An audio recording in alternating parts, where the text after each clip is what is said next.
नवोदय विद्यालय परीक्षा 2022 के लिए इससे पहले मैं 2 या 3 और वीडियो अपलोड कर चुका हूं। तो उसमें 20-20 प्रश्न हमने डाला है। तो 20 प्रश्न बच्चे अक्सर नहीं देखते हैं, तो इसलिए आज मैं 10 इम्पोर्टेंट प्रश्न लेके आया हूँ। इन प्रश्नों को आप प्रैक्टिस करें, आपको अवश्य ही फ़ायदा होगा। आप वीडियो में बने रहें और देखें कि इसी तरह के क्वेश्चन पूछे जाते हैं। आप इसी तरह के क्वेश्चन को तैयारी करेंगे तो आपको अच्छे से अच्छे नंबर आ सकते हैं, ये मैं आशा करता हूँ। देखिए, पहला क्वेश्चन हमने लिया है, किसी भी अंक को दोबारा लिखे बिना अंकों 1, 4, 7, 0, 9 से 5 अंकों की सबसे छोटी संख्या ज्ञात करें। तो देखिए, इसमें ऑप्शन हमने नहीं दिया। ऑप्शन चूँकि कॉपी में बना रहा हूँ इसलिए ऑप्शन के लिए उतनी जगह नहीं है, तो मैं बना के देता हूँ। देखिए, 1, 4, 7, 0, 9 से 5 अंकों की सबसे छोटी संख्या, यहाँ 5 अंक भी दिए गए हैं। तो देखिए, नियम तो ये है कि सबसे छोटी संख्या बनाने के लिए आप इन अंकों में जो सबसे छोटा अंक है उसको लिखेंगे। तो सबसे छोटा अंक 0 है, फिर 1 दे देंगे, फिर 4, 7 और 9। इस तरह से इससे पहले वाला वीडियो में भी हमने बता दिया है, लेकिन चूँकि उसमें 0 नहीं था और इसमें 0 है। देखिए, 0 को जब आप आगे में बैठाते हैं तो इसका कोई मायने नहीं रहता है, इसका कोई योगदान नहीं है इस संख्या को बनाने में। तो 0 को हम आगे कभी नहीं देंगे। तो इसके लिए क्या करेंगे, 0 को ठीक 1 के बाद हम कर देते हैं ताकि वो छोटी से छोटी संख्या बने। तो देखिए, उसका उत्तर क्या हो जाएगा, 1 यहाँ कर देते हैं, 0, 4, 7 और 9। देखिए, ये आपका आंसर हो गया। अब बड़ी संख्या का है तो आप 9 से शुरू करते, 9 देते, 7, 4, 1 और 0। 0 को आखिरी में दे सकते हैं, क्योंकि 0 को आखिरी में देने से उस संख्या को बनाने में अपना रोल अदा करता है, लेकिन पहले उसको नहीं देना है। चलिए, अगला क्वेश्चन 2 नंबर में चलता हूँ। देखिए, 2 नंबर का क्वेश्चन है, 4250 गुना 3 गुना 15 गुना 0 जोड़ 3 गुना 15 को सरल करने पर प्राप्त होता है। देखिए, इसको कैसे सरल करेंगे। आप ये चीज़ जानते हैं कि किसी भी संख्या को 0 से गुना करने पर वो संख्या 0 हो जाता है। जैसे 0 गुना 100 अगर हम करेंगे तो ये 0 हो जाएगा। किसी भी संख्या को 0 से गुना करने से वो 0 हो जाता है। इसका मतलब यहाँ से यहाँ तक ये 0 से गुना किया हुआ तो ये 0 हो जाएगा यहाँ तक, प्लस इधर बच गया कितना, 15 45, 45 और 0 45। देखिए, यही आपका आंसर आएगा, ऑप्शन में यही देना पड़ेगा आपको। चलिए, अगला क्वेश्चन प्रश्न संख्या 3 में हम चलते हैं। प्रश्न संख्या 3 में है, 24, 36 और 60 का महत्तम समापवर्तक क्या है। इसका महत्तम समापवर्तक मतलब HCF आपको निकालना है, हाईएस्ट कॉमन फैक्टर। तो महत्तम समापवर्तक आप निकालने के लिए जानते हैं भाग विधि से भी और आवाज़ गुणनखंड विधि से भी, कई एक विधि से बनाया जाता है। तो देखिए, उसके लिए भाग विधि के लिए हम लोग क्या करते थे, 24 से पहले 36 को भाग देंगे, फिर जो आएगा उससे फिर 60 को भाग देंगे। तो वो सब आप ना करें, क्योंकि आपको समय बचाना है। तो समय बचाने के लिए छोटी छोटी संख्याओं का महत्तम समापवर्तक और लघुत्तम समापवर्तक ये सब निकालने के लिए आप क्या करेंगे, सबसे पहले आप ये समझ जाइए कि महत्तम समापवर्तक होता क्या है। देखिए, 2 या 2 से अधिक संख्याओं का महत्तम समापवर्तक वो संख्या होती है जो उन सभी संख्याओं को, वो बड़ी से बड़ी संख्या होती है जो उन सभी संख्याओं को या दी हुई संख्याओं को पूर्णतः विभाजित कर दे। तो देखिए, 24, 36 और 60 में कौन ऐसी बड़ी संख्या है जो 24 को भी विभाजित कर दे, 36 को भी कर दे, 60 को भी कर दे। तो चलिए, हम लोग 2 से शुरू करते हैं। 2 24 को भी विभाजित कर देगा, 36 को भी कर देगा, 60 को भी विभाजित कर देगा। तो 2 उसका समापवर्तक है, लेकिन महत्तम नहीं है वो। इस तरह से 3 से भी ये विभाजित हो जाएगा, तो 4 से भी हो जाएगा, लेकिन ये समापवर्तक है, महत्तम नहीं है। महत्तम के लिए आप उसको खोजिए। देखिए, महत्तम में हम खोजते हैं कि देखिए 12 में हम चलते हैं, 12 दूनी 24, 12 तिया 36, 12 पंचे 60, यानी 12 सबसे बड़ी संख्या है, वो तीनों संख्याओं को विभाजित कर देता है। इसलिए इसका महत्तम समापवर्तक हो जाएगा यानी HCF ये हो जाएगा 12। देखिए, इसी तरह से आप पकड़ना सीख जाएंगे, यानी तो फिर आप भाग विधि से निकालेंगे। तो आप क्या करेंगे, 24 से 36, 24 सबसे छोटी संख्या है, उससे जस्ट बड़ी संख्या 36 को भाग देंगे, 24 के 24। इस तरह से 6 से 4 चलेगा, 2 बच गया, 1 12। फिर 24 को यहाँ उतार देंगे, 12 दूनी 24, ये 12 आ गया। इस 12 से फिर हम 60 को भाग देंगे, तो 12 पंचे 60। देखिए, वही 12 आ जाएगा।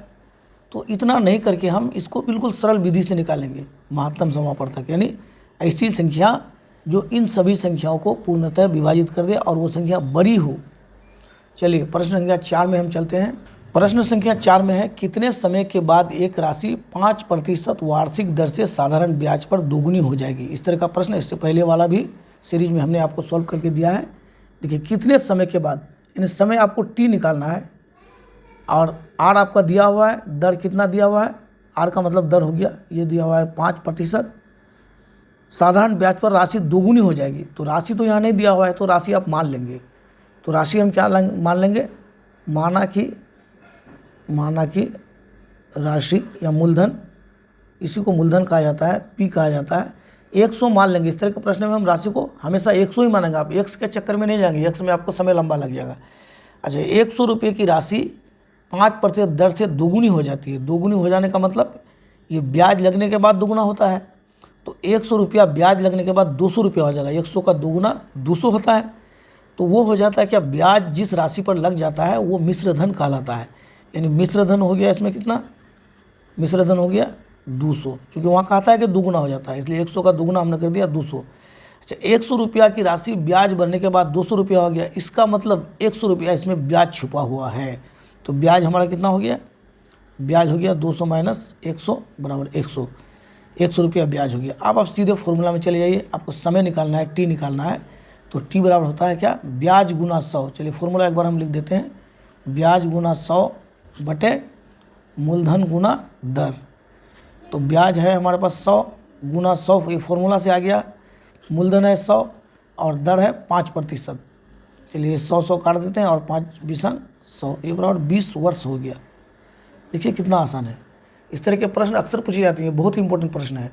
चलिए अगला क्वेश्चन में हम लोग चलते हैं। अगला क्वेश्चन है 5 नंबर, 2 गुना 0.2 गुना 0.02 गुना 0.002, इसको गुना करना है आप। तो कैसे गुना करेंगे, सीधे पहले 2 को गुना कर दीजिए। अब 0 और दशमलव इस पर अभी ध्यान मत दीजिए, क्योंकि 0 बाएं साइड में है, दाएं साइड में है नहीं। चलिए 2 दूनी 4, 4 दूनी 8, 8 दूनी 16, ये 16 हो गया। अब देखिए दशमलव को गिनिए, यहाँ कितने अंक है दशमलव के दाहिनी ओर, 1 2 3, और यहाँ पर 2 है, 3 और 2 5 और 1 6, यानी 6 अंक चाहिए आपको दशमलव के दाहिनी ओर। तो 2 अंक यहाँ पहले से बना हुआ है, तो 4 जीरो हम बिठा देंगे, 1 2 3 4, यहाँ दशमलव डाल देंगे और आगे में 1 जीरो अपने से डाल देंगे। तो देखिए 1 2 3 4 5 6, यहाँ देखिए 1 2 3, उसके बाद 4 5, उसके बाद 6। देखिए यहाँ कुल 6 अंक है दशमलव के दाहिनी ओर। तो हम यहाँ भी क्या करेंगे, इसको 2 2 2 को गुना करके दशमलव के दाहिनी ओर 6 अंक बनाना है। 2 अंक पहले से हमारा पास बन गया है और 4 जीरो दे करके हम 6 अंक इसको बना दिए। चलिए अब अगला प्रश्न संख्या 6 में चलते हैं। एक पुराना मेज कुछ मूल्य देकर खरीदा गया तथा उनकी मुरम्मत पर 150 रुपये व्यय किए गए, फिर उसे 20% लाभ पर 1620 रुपये में बेचा गया। मेज का क्रय मूल्य ज्ञात कीजिए। देखिए कोई मेज खरीदा गया, कितना में खरीदा गया वो आपको पता नहीं है, वो आपको निकालने हैं, लेकिन उस पर 150 रुपया मुरम्मत किया गया चूँकि मेज पुराना था। अब उसे 20% लाभ पर बेच दिया गया और बेचा गया 1620 रुपये में। तो उस मेज को कितना में खरीदा गया था ये आपको निकालना है। इसके लिए आप क्या करेंगे, देखिए एक्स आप इसमें कतई नहीं मानेंगे, एक्स मानने से आपका हिसाब लंबा होगा और लंबा होने से समय बर्बाद होगा। आपको समय बचाने के लिए क्या करना है, दूसरा विधि वैकल्पिक विधि पकड़ना है। वैकल्पिक विधि में क्या है, देखिए 20% लाभ पर बेचा गया और बेचा गया 1620 रुपये में। तो इसी से आपको पूरा हिसाब का कंक्लूजन निकल जाएगा। 20% लाभ का मतलब होता है कि 100 रुपया में ख़रीदा गया वस्तु 120 रुपया में बेचा जाएगा, यानी 100 रुपया में लाभ लिया जाएगा 20 रुपया। इसका मतलब 100 रुपया खरीद है तो बिक्री हो जाएगा 120 रुपया। हमें निकालना है क्या, हमें निकालना है क्रय मूल्य।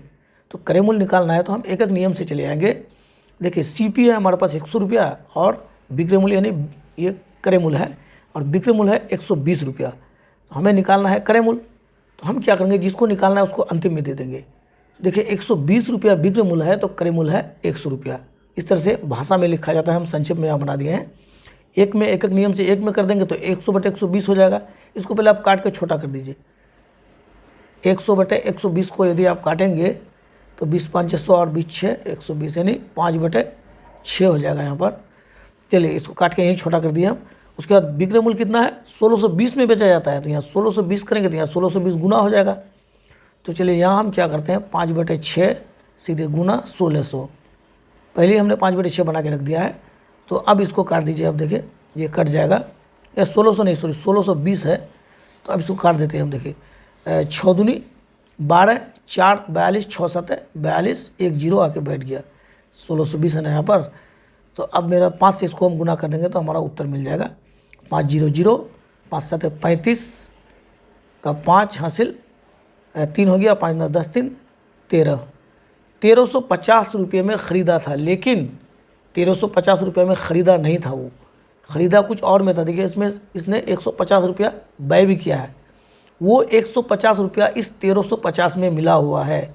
तो एक्चुअल जो उसको वास्तविक क्रय मूल्य है, ये वास्तविक क्रय मूल्य 1350 माइनस 150 हो गया कितना, 1200 रुपये। इसका मतलब 1200 में ख़रीदा था, 150 रुपया उसमें खर्च किया, तो 1350 उसका लागत हो गया, वही 1350 यहाँ निकला।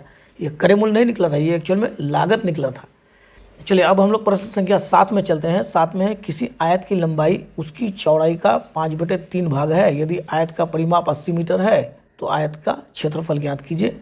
एक आयत है, कहता है कि किसी आयत की लंबाई, ये लंबाई है, चौड़ाई हमें मालूम नहीं, उसको हम यक्स मान लेते हैं।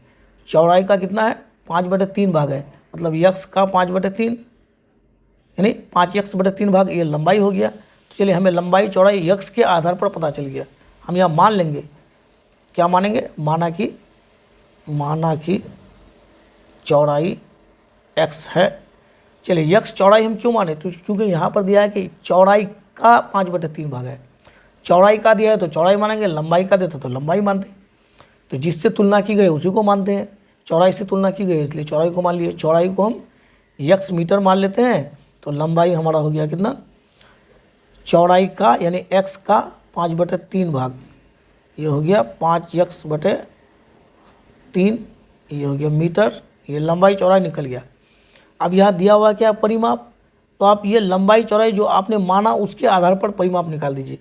तो परिमाप क्या होता है, परिमाप बराबर होता है आयत का 2 × लंबाई जोड़ चौड़ाई, ये फॉर्मूला है।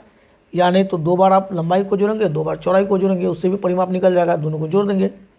2 × लंबाई है हमारे पास कितना, 5x/3 और चौड़ाई है x जो हमने माना था। तो यही हमारा परिमाप है, इसको हम जोड़ देंगे। चलिए यहाँ जोड़ते हैं, परिमाप बराबर हो गया, चलिए 3 एलसीएम ले लिए, ये हो गया 5x + 3x बराबर हो गया 5 3 8x, 2 × 8x/3 बराबर 8 दूनी 16x/3, ये हो गया क्या, परिमाप। अब परिमाप हमारे पास दिया हुआ है 16x/3, यक्स मानने के आधार पर निकला, लेकिन एक्चुअल में परिमाप है कितना, 80। तो ये बराबर हम 80 कर देंगे, 16 एकम 16, 16 पंचे 80, ऐसे भी आप काट सकते हैं, कोई दिक्कत नहीं है। x बराबर 5 × 15, इसको त्रिशा गुना कर देंगे, x बराबर 5 × 15, ये क्या हो गया, मीटर है तो आप मीटर कर दीजिए। ये निकल गया क्या, आपका चौड़ाई निकल गया, चूँकि हमने चौड़ाई माना था। और लंबाई बराबर कितना हो जाएगा, लंबाई बराबर हो जाएगा, ये लंबाई है आपका 5x/3, वही लंबाई निकला है 5x/3, ये लंबाई है 5x/3, यक्स का मान निकल गया 15, तो 5 × 15/3 हो गया, 15 पंचे, चलिए इसको काट देते हैं पहले, 3 5 15, 5 पंचे 25 हो गया, 25 हो गया लंबाई, चौड़ाई हो गया 15। आप निकालना है क्या, इसका क्षेत्रफल। क्षेत्रफल का फॉर्मूला आप जानते होंगे, क्षेत्रफल बराबर होता है यानी आयत का क्षेत्रफल, ये आयत का क्षेत्रफल बराबर लंबाई गुना चौड़ाई। लंबाई है 25 और चौड़ाई है 15। चलिए 15 और 25 को हम गुना कर देते हैं, 25 5 125 का 5 हासिल 12 हो जाएगा, 25 और 12 35 और 2 37 हो जाएगा, यानी 375 हो जाएगा। मीटर है तो आप कर दीजिए मीटर स्क्वायर। अब प्रश्न संख्या 8 सॉल्व करते हैं। 8 में है श्रेणी 6 12 36, यहाँ खाली जगह है का अगला पद है, तो इसको पकड़ना है आपको अपना सेंस से। 6 दूनी 12, 12 तिया 36। देखिए यहाँ 2 से गुना किया तो 12 मिला, या 3 से गुना किया तो 36 मिला, 12 को 3 से गुना किए तो अब आप क्या कर दीजिए, 36 को आप 4 से गुना कर दीजिए तो अगला पद आपको मिल जाएगा। देखिए 6 दूनी 12, यहाँ 2 से गुना किए, 12 तिया 36, यहाँ 12 को 3 से गुना किए, जो पद मिला उसको फिर हम 4 से गुना कर देंगे, 4 से 24 का 4 हासिल 2, 4 तिया 12 और 2 14, 144 हो जाएगा।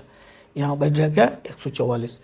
प्रश्न संख्या 9 में हम लोग चलते हैं। यदि एक कार्य 10 व्यक्ति या 12 औरतें 10 दिन में पूरा करते हैं तो वही कार्य 5 व्यक्ति तथा 6 औरतें कितने दिनों में करेंगे। यहाँ ध्यान दीजिए, 10 व्यक्ति या 12 औरत, यहाँ दिया 5 व्यक्ति तथा 6 औरत, यही थोड़ा सा सोचने की बात है, बाकी इसमें कुछ नहीं है। तो आप यहाँ पर ये निकाल लीजिए कि कितना व्यक्ति बराबर कितना औरत। यानी किसी एक को आप या तो आप व्यक्ति को औरत बना दीजिए या औरत को व्यक्ति बना दीजिए। चलिए हम व्यक्ति को ही औरत बना देते हैं। देखिए 10 व्यक्ति बराबर 12 औरत, 10 व्यक्ति बराबर 12 औरत हो गया। तो एक व्यक्ति बराबर कितना हो जाएगा, एक व्यक्ति हो जाएगा 12/10 औरत, इसलिए कितना 5 व्यक्ति है यहाँ पर, तो 5 व्यक्ति बराबर हो जाएगा 12 गुना 5/10। चलिए इसको काट देते हैं, 5 दूनी 10, 2 हो गया, 2 छके 12, 6 औरत हो गया। यानी 5 व्यक्ति बराबर 6 औरत, 6 औरत यहाँ हो गया और 6 औरत यहाँ हो गया, कुल कितना औरत हो गया, कुल हो गया 12 औरत। तो 5 व्यक्ति और 6 औरत कितने दिन में करेंगे, यानी 12 औरत कितने दिन में करेंगे, तो यहाँ दिया हुआ है देखिए 12 औरत 10 दिन में करेंगे। 12 औरत 12 औरत बराबर 10 दिन में काम को पूरा करेंगे। यही आंसर हो गया। और क्या, देखिए आपको थोड़ा सा दिमाग को कन्वर्ट करने के लिए दिया है, बहुत आसान है। चलिए प्रश्न संख्या 10 में हम लोग चलते हैं। देखिए प्रश्न संख्या 10 में है 770 के गुणनखंड में अभाज्य गुणजों की संख्या है। मतलब अभाज्य गुणज, पहले इसका गुणनखंड कर लीजिए आप। देखिए 770 का गुणनखंड कैसे करेंगे, 770 अभाज्य गुणनखंड करना है। चलिए इसको हम लोग 11 से पहले भाग दे देते हैं, जो 11 अभाज्य संख्या है। ये देखिए इसमें सिर्फ अभाज्य ही आना चाहिए, 11 7 77। फिर उसको 7 से कर दीजिए, 7 दाई 70, फिर 2 से कर दीजिए, 2 5 10। अब देखिए 770 को जो हम लोग अभाज्य गुणनखंड किए, 11 गुना 7 गुना 2 गुना 5, तो देखिए कैठो अभाज्य गुणनखंड इसमें मिला, 1 2 3 4। ये 4 जो है क्या है, अभाज्य गुणज है। अगर हमको गुणनखंड का आता तो ये 5 हो जाता है, क्योंकि एक भी हर प्रत्येक संख्या का गुणनखंड होता है। तो यहाँ पर तो गुणनखंड नहीं कहता है, क्या कहता है कि गुणजों की संख्या। तो गुणज हमारे पास कितना है, 4 है। तो ये आंसर कितना हो जाएगा, 4 गुणज। चलिए अगला 10 क्वेश्चन लेके फिर मैं आऊँगा। और इसी तरह से नवोदय का प्रश्न देखने के लिए आप मेरे चैनल को सब्सक्राइब कर लें और वीडियो को लाइक कर दें।